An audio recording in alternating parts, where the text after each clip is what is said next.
Melalui video conference, pemerintah Kabupaten Berau melakukan diskusi tentang penggunaan dana bagi hasil dana reboisasi atau DBHDR. Pemerintah Kabupaten Berau melakukan koordinasi dan diskusi tersebut terkait relokasi anggaran daerah untuk mendukung kebijakan pencegahan dan penanganan COVID-19 dengan pemerintah pusat melalui Direktorat Jenderal Penerimaan Keuangan Kementerian Keuangan RI. Bupati Berau Agus Tantomo mengatakan perkiraan kebutuhan anggaran sepanjang tahun 2021 untuk penanganan COVID-19 termasuk vaksin bisa sampai 100 miliar rupiah lebih.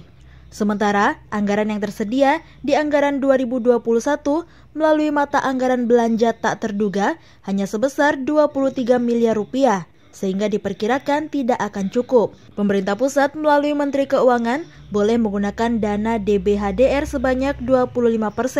Dana DBH Kabupaten Berau masih ada 219 miliar rupiah. Jika kebijakan tahun lalu masih berlaku tahun ini, maka masih belum cukup anggaran. Panjang 2021, kebutuhan untuk penanganan COVID termasuk vaksin itu bisa sampai 100 miliar. Mungkin ini rencana anggaran. Nah, sementara anggaran yang tersedia di anggaran 2021 ini melalui mata anggaran belanja tak terduga hanya 23 miliar, sehingga tidak cukup. Nah, tahun lalu pemerintah pusat melalui Menteri Keuangan itu mengeluarkan kebijakan atau aturan boleh menggunakan dana DBHDR 25%. Kita dana DBHDR kita tahun ini masih ada 219 miliar. Kalau PMK tahun lalu itu masih berlaku tahun ini, kita masih belum cukup karena 25% dari 219 itu hanya sekitar 50-an miliar, ditambah 23 hanya 70 sekian. Sementara kebutuhan kita 100.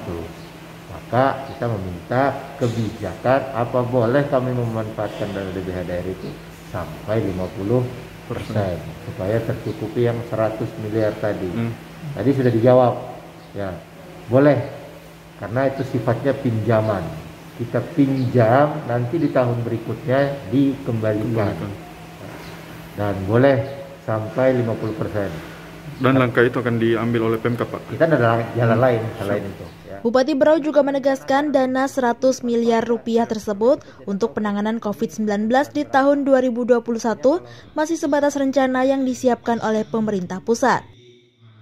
Tim Liputan, Berau Vision TV melaporkan.